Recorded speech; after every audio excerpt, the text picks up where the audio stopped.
Okay, I'd like to welcome you all to the ACOM EOL seminar. I'm very pleased to introduce today's speaker, Christine Wiedinmyer. We go back quite a ways, some indeterminate number of years, right, Christine? Back to when she became a postdoc in Chuck Wilson's aerosol research group at the University of Denver, and I was in that group. Well, it didn't take long for Christine to shoot out of there and ricochet off NOAA and then land here at NCAR, where she's been a scientist until very recently when she assumed the position of Associate Director for Science at Ceres. Christine holds bachelor and master's and PhD degrees, all in chemical engineering. Her professional work has focused on emission of trace gases and particles in the atmosphere, emitted into the atmosphere, and their impacts on air quality and climate, and including the development of a high-resolution global fire emissions model that's used by chemical modelers, and also the subject of today's talk, a study of cleaner burning stove technologies and air quality in West Africa. Christine? Up already. Hi, thank you guys so much for having me today. And I've been wanting to do a talk like this for a while, and so it's really a pleasure to come back.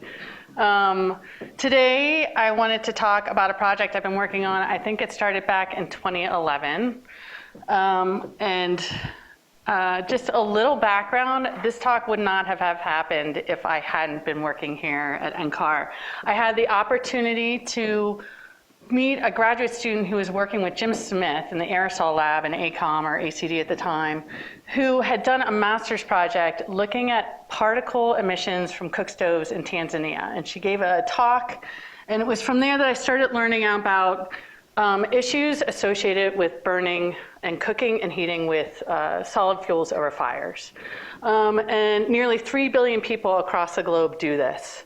And it's estimated that cooking over open fires results in about 4 million deaths per year, premature deaths per year. So it's a huge public health problem. And women and children are most affected.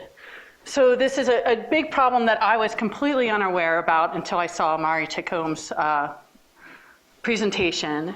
And she talked about, particle emissions from this kind of cooking, but these cooking with biomass also emits all sorts of trace gases, from reactive gases, volatile organic compounds, carbon monoxide, to greenhouse gases like CO2 and CH4. So there's a lot of reasons why we should try to understand them better. And the global burden of disease talks about how lives are impacted through different environmental factors. So that's what's on the, sorry, I should be using this. On the y-axis, and these are dailies, or think about it, a loss of life, a loss of healthy lives. And you can see from the 2012 study that household air pollution, which is particle emissions from solid fuels, is the third biggest risk factor for health effects for people worldwide. And there was a later, one that just came out this year, which actually split this up by socioeconomic development for countries around the world. And in lower socioeconomic countries, this is even higher. Cooking over open fires also have other environmental and social impacts. For example, deforestation. There's time impacts. You think about the time that it takes for women and children to go and collect this fuel. That's time that they could be used otherwise for education, for having businesses. So there's a social impact. And then there's also big ambient air quality and climate impacts above just the local and immediate exposures. There's been a ton of effort globally. I showed at first the Global Alliance for Clean Cook Stoves. That was the first slide I saw. That's actually an organization that was started from like Hillary Clinton's time as head of state. They have an effort to implement cleaner burning cook stoves, more efficient cook stoves in the developing world. In fact, you guys can correct me if I'm wrong, but I believe that their mission is by 2020 to distribute 100 million stoves in the developing countries. But there's all sorts of efforts from engineering perspectives to develop and design stoves that are cleaner burning, that emit less particle and trace gas emissions. This one is actually, you can charge your cell phones off of them too, so they have dual uses. So there's huge, both NGO and for-profit companies that are designing these stoves for distribution in the developing world. When I was learning about this at the same time, I went to a second seminar that Raj Pandya did here, where they were working on a project looking at meningitis across the sub-Saharan Africa. They had partnered with a health center in Ghana. They'd partnered with other people at Columbia University and in North Carolina. And they were looking at the climate, the relationship between climate conditions, particularly the monsoons, in sub-Saharan and the Sahel in sub-Saharan Africa, and the outbreaks of meningitis. And I thought that was just fascinating, the connections between the climate and the weather systems and health. But one of the things that they brought up was one of their colleagues, Abraham Hodgson, who is now the director of all the Ghanaian health services. He found this study and he saw that there were two significant risk factors that brought together meningitis, or that were risk factors associated with getting a meningitis case. One was close contact with another case, so being close to someone who has meningitis, but the other one was smoke from cooking fires. And I was, well, this is fascinating. You know, what is it about cooking fires that makes people get meningitis, or was there some kind of health impacts? And so from there, you know, we started talking about, does air pollution make people more susceptible to meningitis? What are the mechanisms and pathways to this? And how can we change this with new technologies? If we implement new cook stoves, can we change the potential for people from getting sick? And so from those talks and my discussions with my colleagues, we started putting together a project. And what became REACCTING, the Research of Emissions of Air Quality, Climate and Cooking Technologies in Northern Ghana. And we started with the basic cooking over open fires. What are the emissions from fires? How do we quantify them? How much does cooking impact regional air quality and climate? And then how does that lead to personal exposures, both at a household level as well as a regional level? And then what kind of health outcomes do people have as a result of breathing in pollution from this particular source? And then if we start implementing new technologies, new cook stoves, how does this change these pathways? And really, in order to understand that, you really have to understand the technology, whether people will adopt the technology, whether they will pay for the technology, whether they'll actually use it, whether it's even feasible in that particular culture. And then how those changes in technologies and even behaviors might impact these all of these outcomes. And then if we put this in a changing world, would we have changing climates, changing land covers? How do these dynamics change and interplay with the physical system? So as a result, we put together a proposal, and it was funded through two different mechanisms. We got a NSF, coupled natural human, human and natural dimensions proposal funded, as well as one by the EPA STAR Awards. Mike Hannigan, who's the chair of the Mechanical Engineering Department at CU, was the PI of the EPA grant. I was the PI of the NSF grant. But we have an amazing team of people that I definitely don't want to leave out. Katie Dickinson was one of the PIs on the project. She's sitting here, and I have a bunch of people from the grant here. I put our administrative staff at ACOM on here because I think that they really contributed significantly, both by dealing with all of my budgets as well as all the travel and issues that we had to deal with. We had a significant contribution from researchers in RAL, including Katie Dickinson, Mary Hayden, Andrew Monahan, and then Mike Hannigan and his group in engineering. We could not have done this with Yolanda Hager and her advisor, Vanya Duchik in applied math. And then we partnered with amazing people on the ground in Ghana, from the Ghanaian Health Services, as well as the health center where we coupled with, and we were able to couple and partner with these people because of the work that Raj Pandya and Mary Hayden had already done. At the Navrongo Health Research Center, We were able to partner with Mackenzie Dove, who's in the audience today. She was at that time working for Relief International, which was an NGO that helped us design cook stoves that I'll talk a little bit about. And then we were also able to partner with David Diaz Sanchez at the US EPA, who's really helping us with analysis of some of our health outcomes that I'll talk just a little bit about. So for those of you who are unaware, we did our field work in Ghana, which is in West Africa. The capital of Ghana is in Accra, down here in the south. Our field site was up in the north on the border of Burkina Faso. Again, we chose this site because of the partnership that Mary Hayden and Raj Panja had already developed, so we were able to easily walk in and, and collaborate with the organization there. We were in this Upper East region. The population of the districts where we were working was on the order of 160,000 people. We had sites throughout the districts. There's one primary urban area in the center that's labeled here as Navrongo. Yeah, so it's pretty rural. The town itself is actually very small, even though it is considered urban. And this is what typical households look like.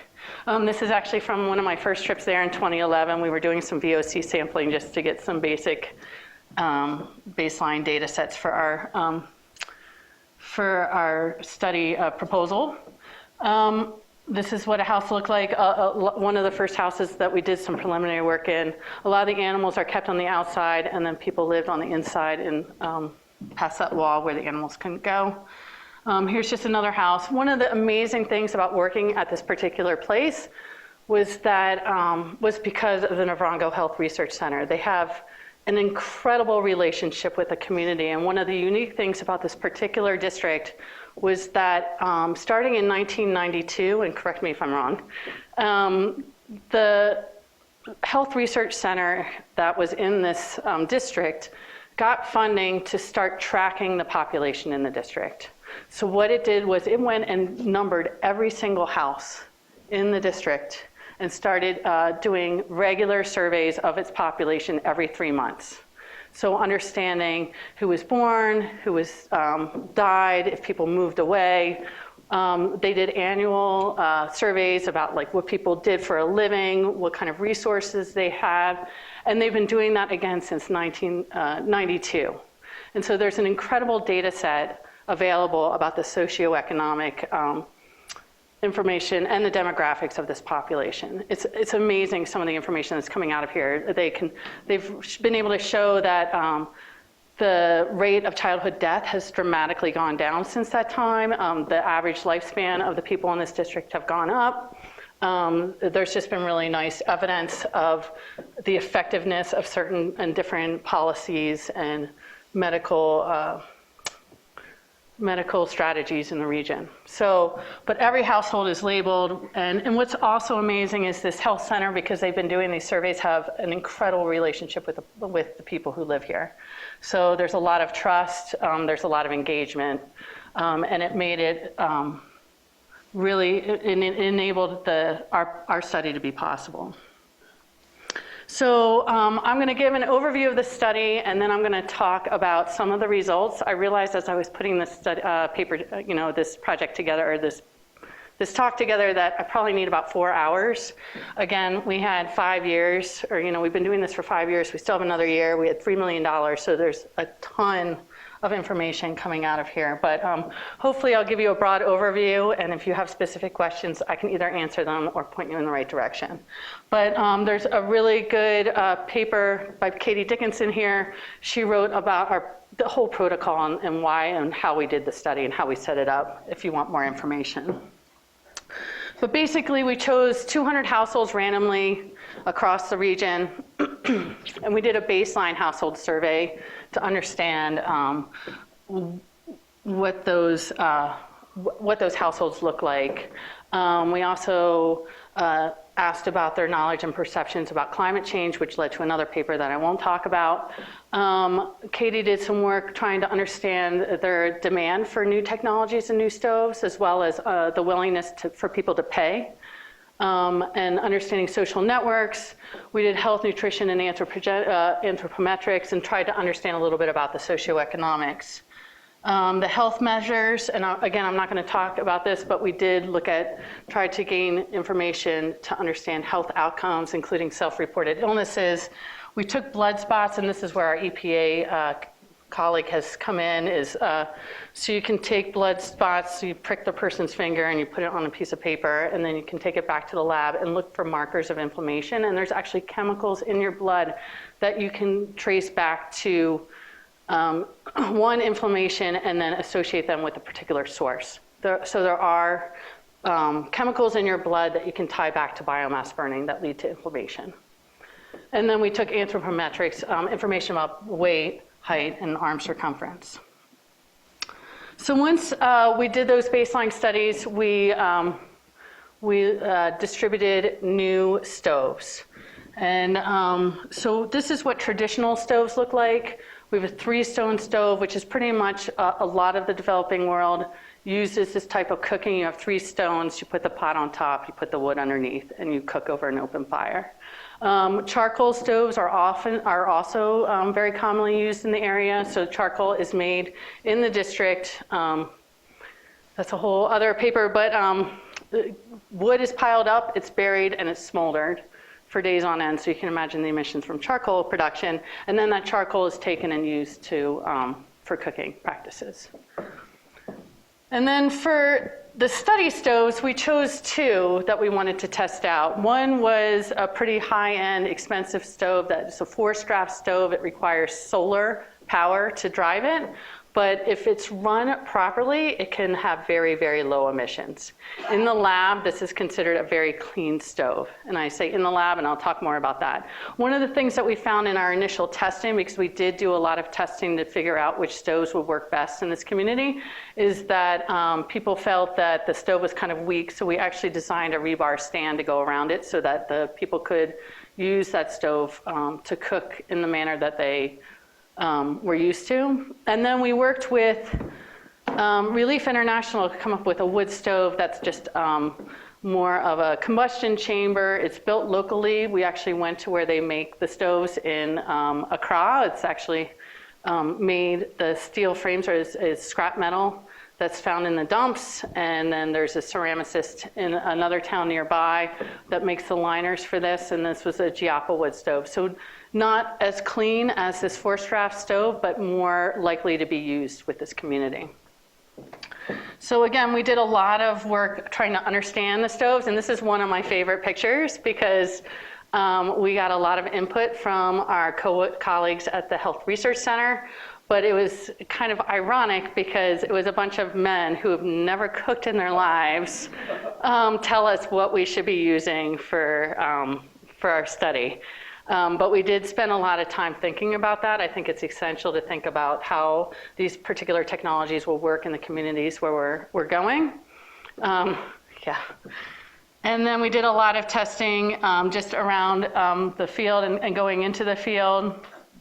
And we decided to, with our 200 households, we broke them up into 4 groups. So 4 groups of 50 households. We chose to give each household 2 stoves because what we realized is that people stack their stoves. They use multiple stoves to cook.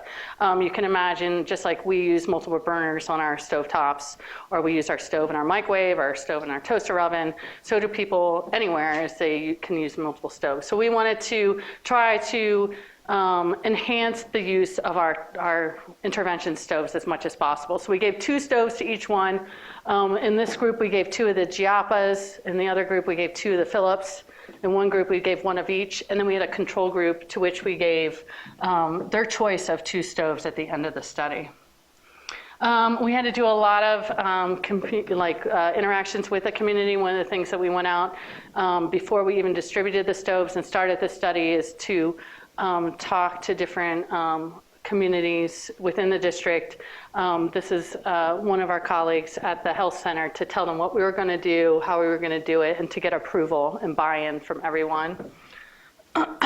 We hired 2 nurses to come and help train people. So when we distributed the stoves, we not only just gave out stoves, we told them and showed them how to use it, and we hired people to help us do that. And this is just what the stove intervention or stove distribution looks like. So we had our 8 families here, and then we did a training, and then we gave them stoves. And that was the one picture that I was looking for. At the end of this particular stove distribution, there was women carrying 2 boxes on their heads, and then a couple riding their bikes away with the stoves on their heads. It was the most amazing thing. Yeah, so once we had the stoves in place, we started our official monitoring or measurement study. We've done follow-up surveys and health measures for 2 years on the population that we used. And we've been measuring in the field emissions, personal exposure, concentrations of air pollutants in the homes, as well as regional air quality. And then as part of, for our EPA grant, we're trying to not only understand this particular source and the source of cooking emissions in the rural areas, but also what happens in the urban areas. And then what are the other sources of pollutants? Because it's essential, if you're gonna understand what people are breathing in, is it all from this cooking, which is often assumed in the cook stove studies that are going on that look at health, or are there other sources of pollutants? And so we've done a lot with understanding a lot of the emission sources in this area. So one of the ways that we're trying to understand how people are using the stoves is by using new technologies such as these stove use monitors. And pretty much they're just temperature data loggers that were put on the sides of each of the stoves to try to understand when the stove is actually in use. And it sounds really simple, but it actually turned out to be a really challenging technological and data analysis problem that I'll get into in a second. We also did microenvironment air quality monitoring. So one of the really key pieces that Mike Hannigan and his group brought together was that they use low-cost sensors to measure air quality, carbon dioxide, carbon monoxide, total VOCs, nitrogen oxides, and ozone. And then we also measured particles on filters that we took back to the lab here in Colorado to look at particulate matter concentrations, and then as well as the organic composition and the elemental carbon composition. And then we did personal exposure measurements. For the older people, we had backpacks or fanny packs where they would wear this for 48 hours. It would collect particles and gases. For the younger children, we weren't able to give them backpacks. So we had shirts designed and sub-pockets sewn on into which we put CO monitors. So we were only measuring carbon monoxide on the smallest children. And then again, we had subsets of PM2.5, carbon monoxide, VOCs, CO2. And then we did in the field emissions measurements. So this was a getup that one of the engineering students designed for in the field. And so we were able to measure the emissions as people cooked in the fields and measure, again, all these different gases as well as particle emissions. And then finally, we put these pods out across the district to get an idea about the regional air quality. How consistent was that with what we were seeing in the homes, in the urban areas, et cetera. So at each of these triangles, we had an ambient air quality measure. One of the frustrating things I found in just working across Africa is there's limited ambient air quality data at all. And so I think there's a huge need to get more to better understand what's going on both in the baseline and in the future there.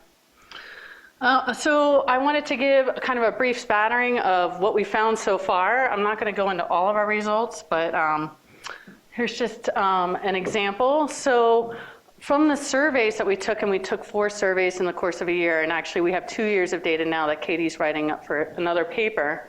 We can see here, here's the 3-stone stove use, so the traditional stove use over time with the homes. It went down in the first set, and then it came back up. And this is very typical to what other people are seeing. Same with the charcoal, it went down and then it came back up. The use of the stoves, our new stoves started out high and then went down. So what we found was that people would try our stoves, but they wouldn't keep using them. The use of the Giappa stove, that local like combustion chamber stove, was much higher than the Gucci fancy stove. Yeah, again, the use of the traditional 3-stone stove was pretty high. Now, if I go back to some of the stove use data, this is just some, like 2 stoves in a household and just some of the data that over the course of the day. So you can see one of the things that we had to do was come up with metrics for understanding these data, when the stoves were actually being used, when they weren't. Again, if you think of it from an emissions and air quality standpoint, or sometimes they're actually flaming, are they smoldering? There's all sorts of issues, but we came up with a lot of mathematical techniques to decide when those stoves were on and when they weren't in use. And we could compare those data to the survey data. So this is the GIAPA, the Philips, and the 3-stone stove. And comparing our surveys, what we learned from surveys versus what we learned from the stove use monitors. And of course, both of them have issues. But what we found was the differences, the overall differences between our understanding of stove use from surveys and the sums was small. But, and the GIAPA, again, was used much more than the Philips stove. So that stove was much more well-suited for this population. We had a big challenge with the traditional stoves, and that was primarily because I think where we put, say, a temperature monitor when you have just an open stove. We also had problems with people moving stoves. Again, these are not static things, so they were constantly moving. So there was a lot of challenges with this, but we were pleased. But it also, for a lot of studies that are out there, looking at stove use, exposure, and health outcomes, a lot like these combined techniques for understanding whether people are even using their stoves are sometimes not even done. So you can imagine that a lot of the health outcome studies that say, oh yeah, cook stoves are bad and we get all these health effects, they're not even monitoring or aware of if people are even using the stoves. I think our study, again, and I'll come up a couple times, our study really shows the need to include these data as well as some of the other things that we did to understand what people are actually exposed to and what those health outcomes are actually impacted by. One of the interesting things that we found are, just like us, we use different stoves for different types of meals, and that was definitely the case across this region. TZ is the traditional staple. It's millet. It's fermented millet. And it takes a lot of physical action to cook, so you can imagine that you want a stable stove. A lot of our study participants didn't like using the Philips. They thought it was too wobbly and not very, as hot as it needed to be for this kind of cooking. So the GIAPA was used more than anything, whereas the Philips was used more traditionally for cooking soup or rice or things that could cook faster and needed less physical impact. We also observed that even in this small area of the world, you have very different usage of fuels depending on whether you live in rural, out in the rural area versus whether you lived in town. We saw that the people who lived in the rural areas used wood and charcoal or wood primarily, where you had a more larger mix of fuels in urban areas. So this really can clue us into when we're trying to do an intervention, when we're trying to introduce new stoves and trying to get people to use different fuels, we might want to target different techniques and technologies depending on even where you are within the small district, whether it's an urban or a rural area. Ricardo Piedrahita did a ton of work trying to understand and tease out the information and results from our personal exposure data. And what was really, I think, powerful part of our study was that we had close collaborations with Yolanda Hager, who is an applied mathematician. So she was able to use a lot of mixed effects models to help us understand the differences between exposures to different stoves, different populations, different study participants, and come up with models to better predict what was the drivers of exposure, and then what were the sources of those exposures. So overall, we found out about 33% of our population were exposed regularly to particle concentrations that were above the World Health Organization limit. You can see that some were very, very high, so they had really high sporadic exposures.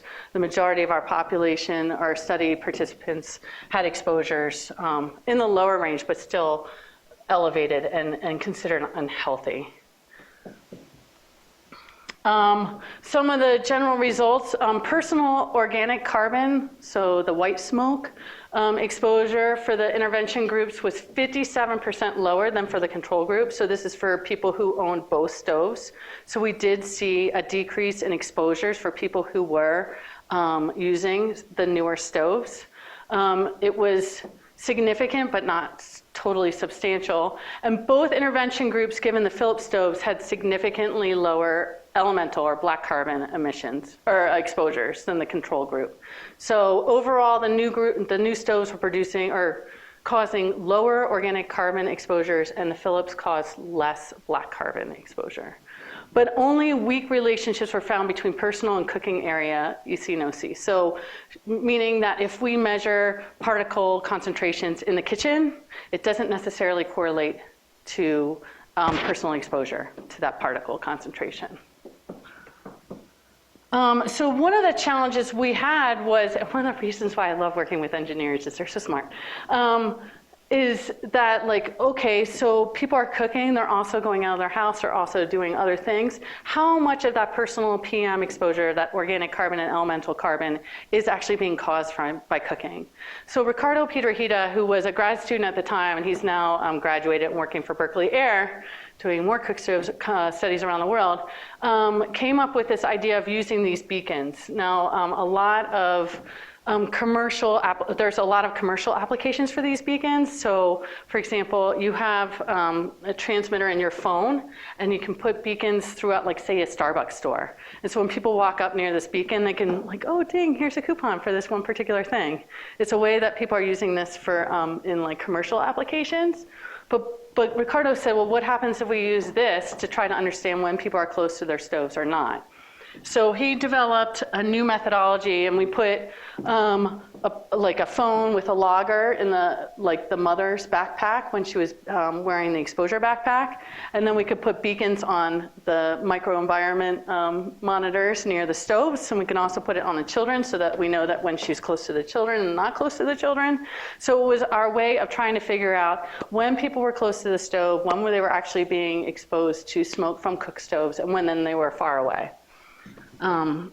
And this is just a mess of a data set, but just to give you an example of some of the information that we got. So this red line is the mother's personal CO exposure. So you can see, well, here, actually, I'll start here. Here's a Giappa stove. So here's the stove, and it looks like at least they're cooking here. And they're cooking again here for dinner. Maybe they have the stove going all day. It looks like the Phillips stove, maybe they used it to quick warm up breakfast here, and then it kind of goes down and used not as much. And then here's the personal exposure of the mother who's doing the cooking. So we try to look at when they're using the stove and when they're having exposures to carbon monoxide. And then these data are the beacon data, which tell us, oh, she's near the stove here, and it tries to give us an idea about when she's near the stove and when she's far away from the stove, and how much of that exposure is being caused by the cooking versus not. Again, these data sets are extremely challenging to tease out quantitative information, which is where a lot of our partnerships with the mathematicians have really helped us come up with strategies for bringing these data sets together. But we can look at percent of exposure, and this is with exposure to CO. Immediately next to the stove, near the stove, far away, and unknown. We don't get very quantitative here, but you can see that a lot of the high exposures are very near to the stove, but that's not all of the exposures. Yes? So yes and no. One of the challenges of working in this area is that our inside-outside is very fluid. Some people have their kitchens outside. It's 110, 115 degrees Fahrenheit. A lot of times in the dry season, and then they'll move their cooking back inside. So we've been to households that were both in and out. We've tried to actually take all of the pictures. Our survey teams actually took photos of all the cooking areas and determined whether they were enclosed, semi-enclosed, or outside. And so this is actually a mix of all that. But it's, again, another challenge of doing the study here. But you can see in some cases, even the exposures are happen far away from the stove. So they're being exposed to pollutants from other sources. And one of the, and again, the location matters, and bringing back the differences between urban and rural areas. So these are personal CO exposures for the urban population versus the rural population. And this is the microenvironment, the measurements that were taken inside their kitchens at the same time. So you can see that possibly some of those exposures are being caused by cooking, but not all. And the behaviors where these people are very different. Where they're going, what they're doing is different. One of the great things about working with Mike Hannigan and his crew is that not only is he an expert in measuring particle mass, but he was able to bring back the filters that we were using and look at the chemical composition. So actually identify the chemical compounds that made up the carbonaceous PM that was on those filters. And we could do source apportionment on those filters to try to figure out what are the sources that were causing the particles on those filters. And Ricardo used a positive matrix factorization to come up with 6 source profiles, so 6 sources that we thought were really contributing to those particle concentrations. And what was nice is we saw very similar source profiles in the ambient data set as well as in the personal exposure data set. So we could kind of see that a lot of the drivers of the concentrations, both from exposures and the ambient, were similar. And we came up with two of those 6 profiles were representative of biomass burning. But biomass burning, like out of all those profiles, contributed 10 to 20% of the overall carbonaceous particles that people were exposed to, which was extremely enlightening to me because that really meant that there are other sources of pollutants that people are admitted to, and that cooking is not the only driver of exposure, which is huge. People are spending tons of money and doing huge field programs to do these stove interventions to distribute and apply these new stoves in the developing world. And if that's not the only source of exposure, then is that the right use of our money, our technology, our time? I mean, this of course is a huge problem, but is this the only problem? And one of the things that was great about being there was you could really see the other sources of pollutant. There's commercial cooking, and these are just people cooking in the market. There is open biomass burning going on all over the place. This is just me, a picture that I took out of our window when we were driving into town on one of my last trips. And then huge other sources. There's all sorts of traffic. This is smoke from a kiln from Winneba, where they were actually making the liners for our cook stoves. And then the one thing that drove me crazy the first time I went there was all the trash burning. There's no, the only waste management that they have there is burning of trash. There's a landfill and it gets burnt there, or people just burn their trash. This is a burning pile of trash just at the end of the road where we stayed at the health center. It's almost always burning. So we made a specific effort to really try to quantify the emissions from these other sources and get to know them.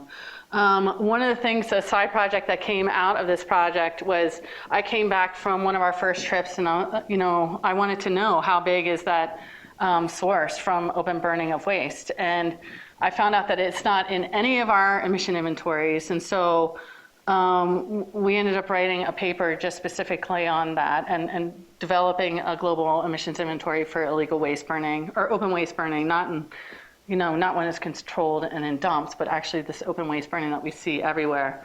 And it's pretty substantial. PM10 in China from open waste burning is equivalent to about 25 to 30% of all of the anthropogenic PM10 emissions for the country. So emission measurements, we did a whole suite of emission measurements in the field, which was extremely important. We got emission factors, stove efficiencies, emission rates, things that we can use in our models to predict emissions. This is just showing you carbon monoxide emissions versus PM emissions for the different stoves. So you can see that the coal pot is very different than the Phillips forced draft stove. Phillips wood, so we could burn wood or charcoal with the Phillips stove. The Giappa and the Three Stone, The 3 stone is high, but the carbon monoxide is much higher for charcoal. You can imagine it's smoldering fire, very incomplete combustion. This is a very complicated graph, and I don't want you to spend too much time looking at it. But the thing is, these ones with the stars are our studies. They were studies for the GIAPA, the 3 stone, and the Phillips in the field. And this is compared to other reported measurements from the lab and from the field. And what we saw is our field measurements are much higher than what actually people are predicting and seeing from laboratory measurements. And the thing that's really important about that is that our emission inventories are being driven by these lab measurements. And so they're wrong. We're totally under-predicting emissions from the source. Also, and this is due to just the way people are cooking in the field, and it's very different than the controlled situations that we see in the lab.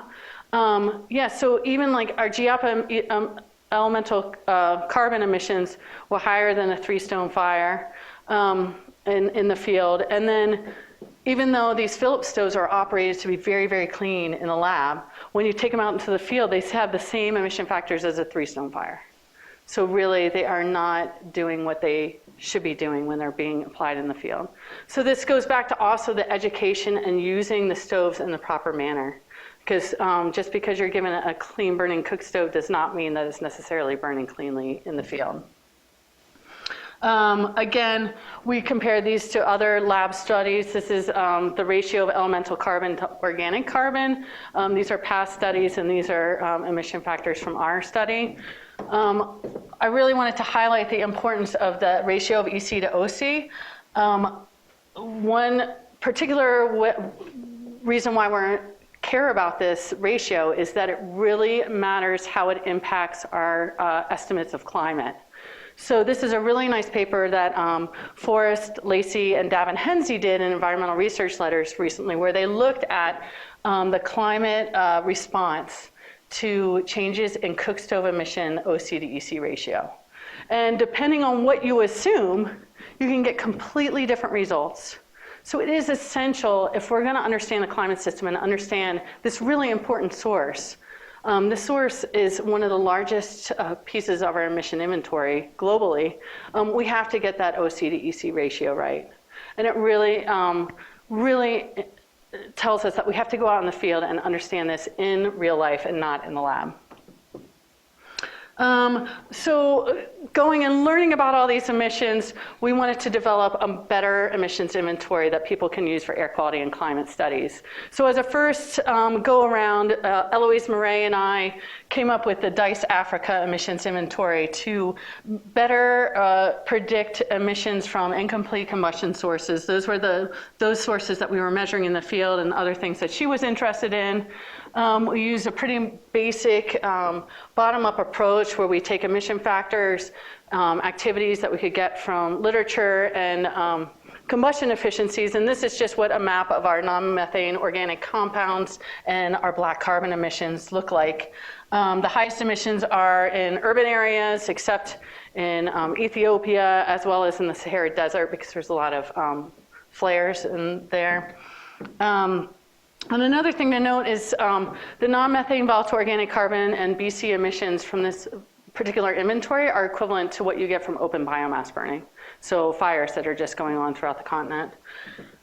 And we compare these to other inventories. In some places we look really similar, and others very, very different. I think particularly with those reactive trace gases like formaldehyde, we need to do a much better job. And they have huge impacts on chemistry and even just the OH concentrations across the globe. And then also looking into the future, are we on the right track? Are we getting the right projections? If we're gonna simulate future climate and chemistry, are we getting those trends correct? Are we getting those projections even on the right order?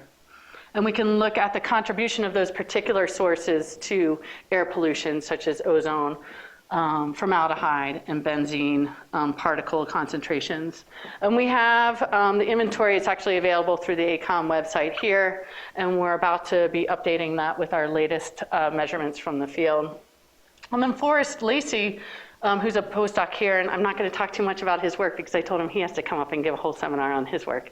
We're using those emissions and what we're learning in the field with the GeoSchem adjoint tool, which is an inverse modeling technique to really look at the impacts of particular sources on climate and health outcomes. And this is just one example from his latest paper that he gave at a Faraday conference earlier this year, looking at the impact of the emissions, particularly from DICE, from our new estimates, and how many deaths are attributed to the air pollution exposure from those sources, and what that might look like in the future if we start projecting.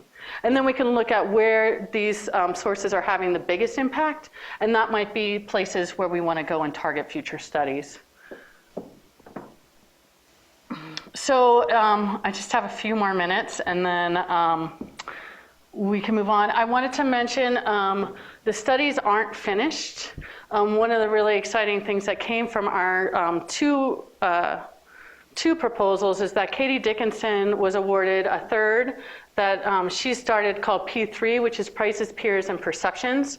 So looking at new stoves in the area, how they're being adopted, how social networks contribute to people's usage of stoves. It also includes a large component of understanding stove usage, so the engineering component is still integrated with this particular project. It's also really exciting because it is including natural gas. LPG, so they're looking not only at biomass fuels, but also natural gas, which is assumed to have no particle emissions and so have very little health effects, although other impacts are still to be determined. So Katie is still there and will be working in this region for another couple years.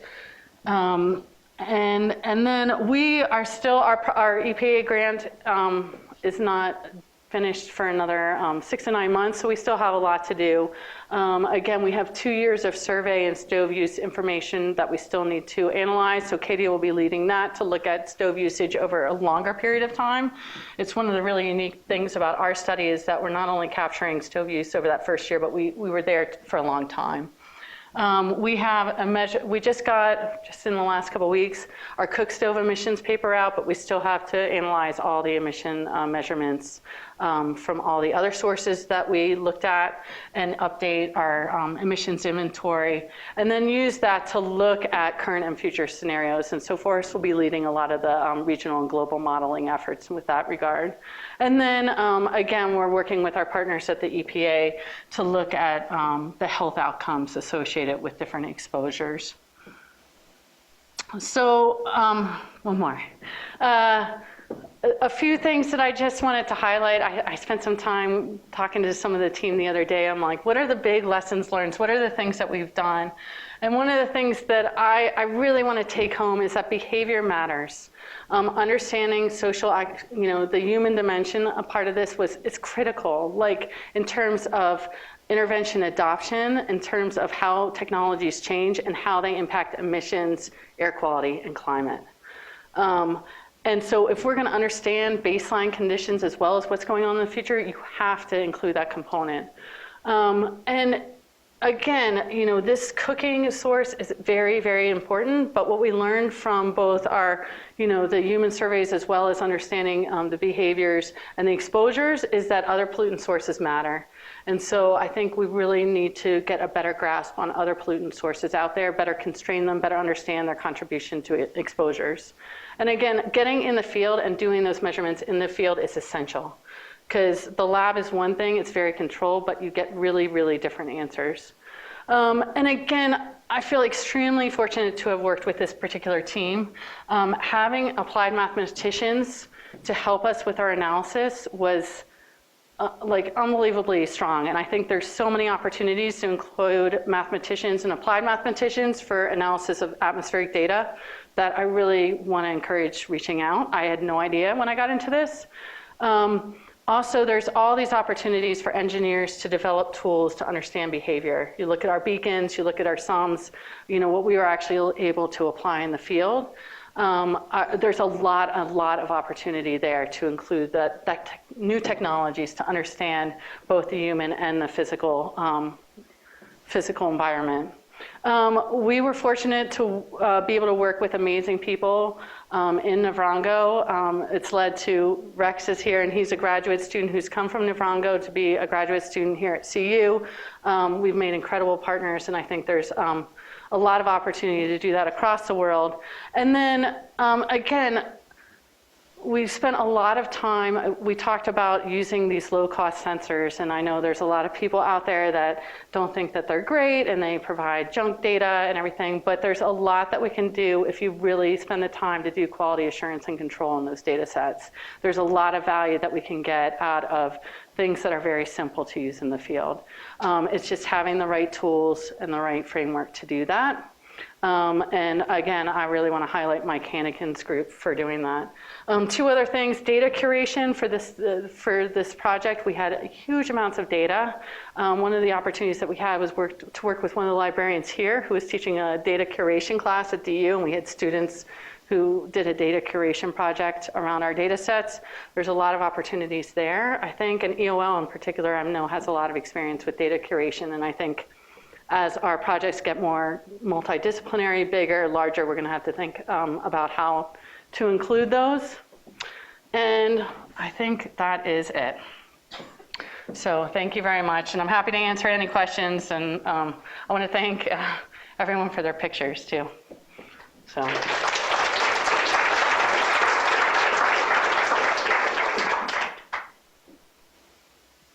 Okay, questions? We need to use the microphone for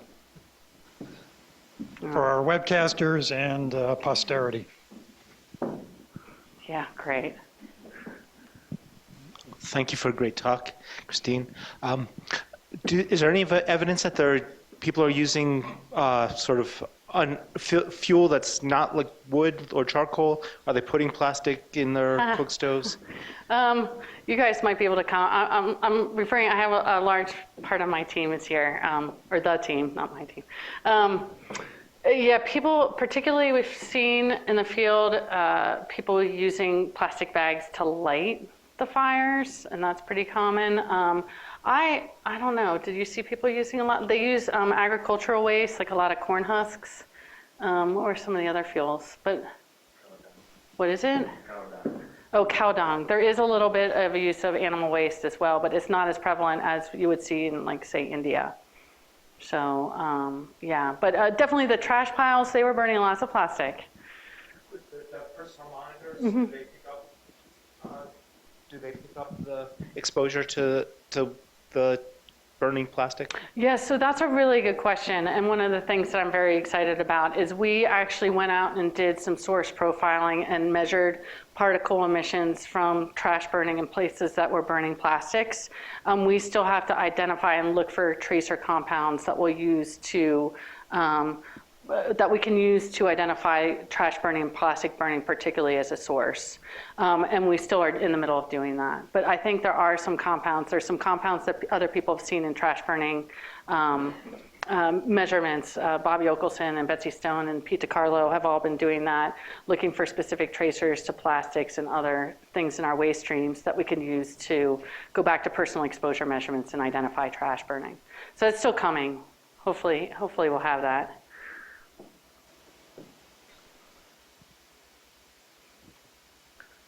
Way in the back.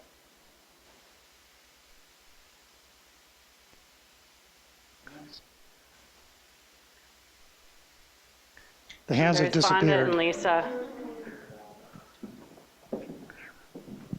To a non-chemist in the audience, can you elaborate a little bit more why these stoves perform so differently in the laboratory versus Sure. the field? Yes. Is it the background that you are facing? So what happens is in a lab study, they have very specific wood. They'll take a perfect piece of wood and they'll lay it out like nicely, and they'll burn it under controlled conditions, and it's very nice and controlled, right? Whereas you go into the field and people shove wood in there, like you have to have some air through. So if they're not getting air, it's just literally in the Phillips stove, you have to chop up the wood and they'll shove it all down there and they'll overfill it so it'll smoke and it'll smolder. So it's just ways of feeding the fuel, ways of lighting it. I don't know, what are some other reasons why it might burn differently? It's just how you use the stove. It's how it's actually being used in real life. And then the different types of wood. You might use, long pieces of agricultural waste, whereas in the lab you're using these perfect pieces of pine wood that are burning lovely. Wouldn't be a good exercise to do a lousy job in feeding the stove in the lab? Yes, and they are doing that. Okay. So yeah, people are trying to do that, but then they're also trying to come up with ways to standardize testing of these stoves so they can be compared, so that they can, for this cook stove things, they have different tiers of stoves. So they have tier 1, 2, 3, 4, and to be a tier 4 stove, you have to have like no emissions, and it gets certified as like a, oh, sorry. Look, my team is having a happy hour.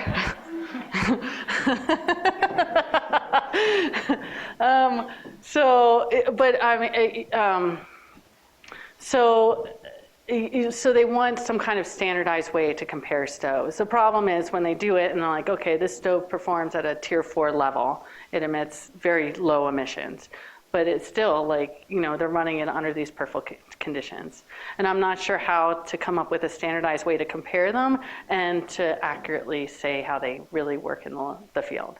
And that's where the education piece comes in and is so important, is that you still have to come back and retrain and work with people to have them work with the stoves as efficiently as possible.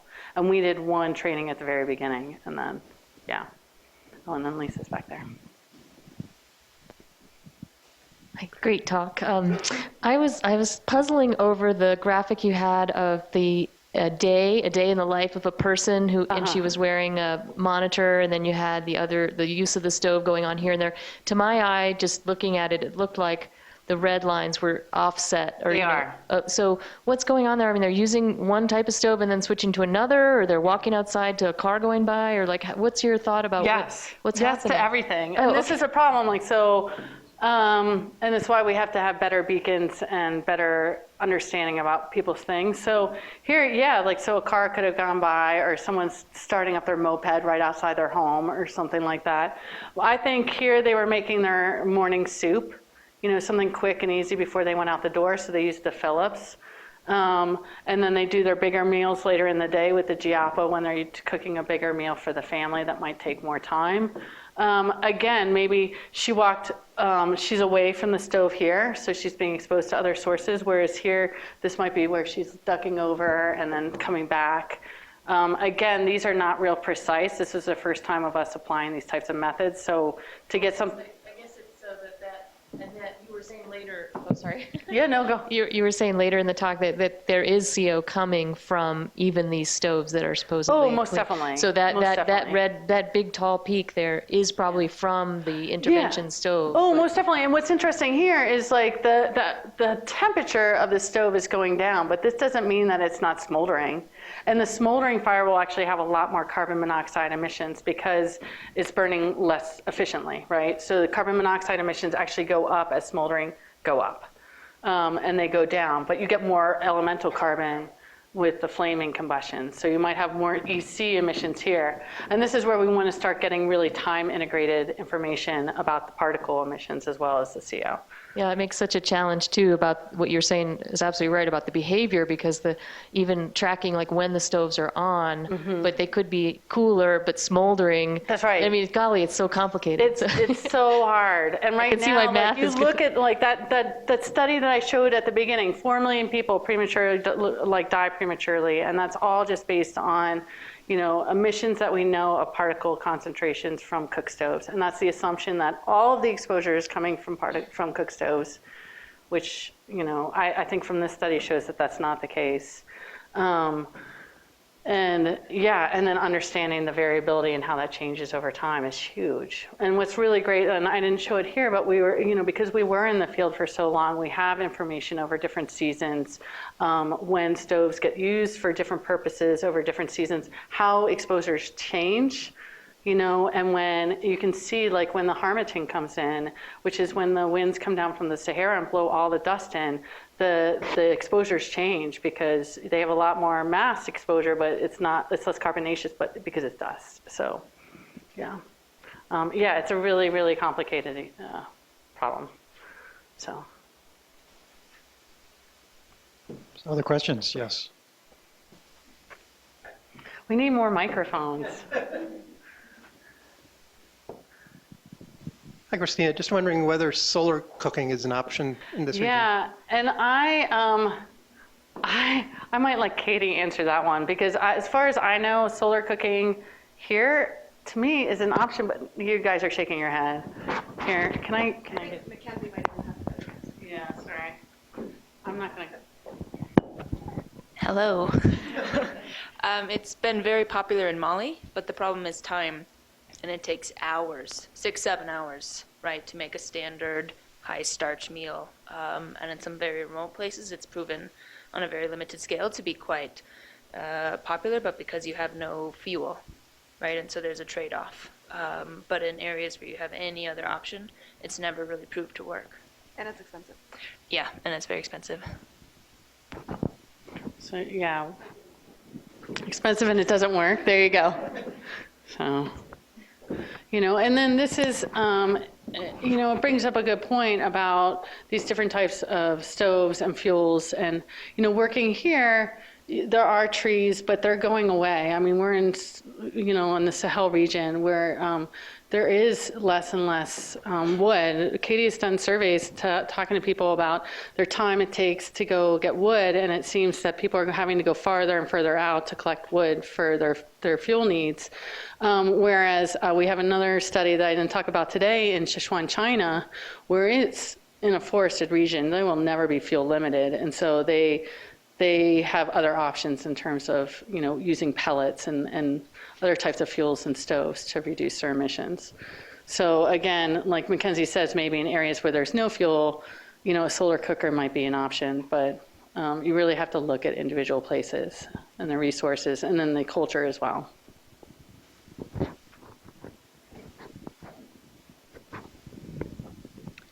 You may have mentioned this and I missed it, but has there been any resistance in adopting it just because it's different or it Yes. feels imperialistic or something like that? No. I remember when we first went in and talked to people, and they're like, some of the people said, we're not using it because it's, no.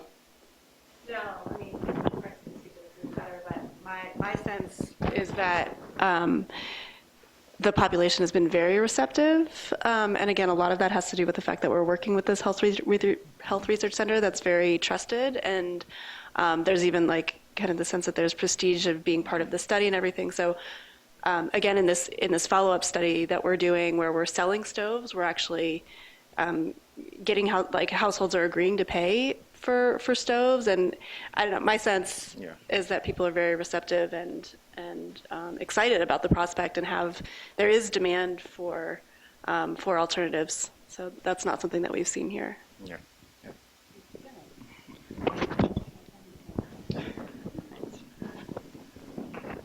Any other questions?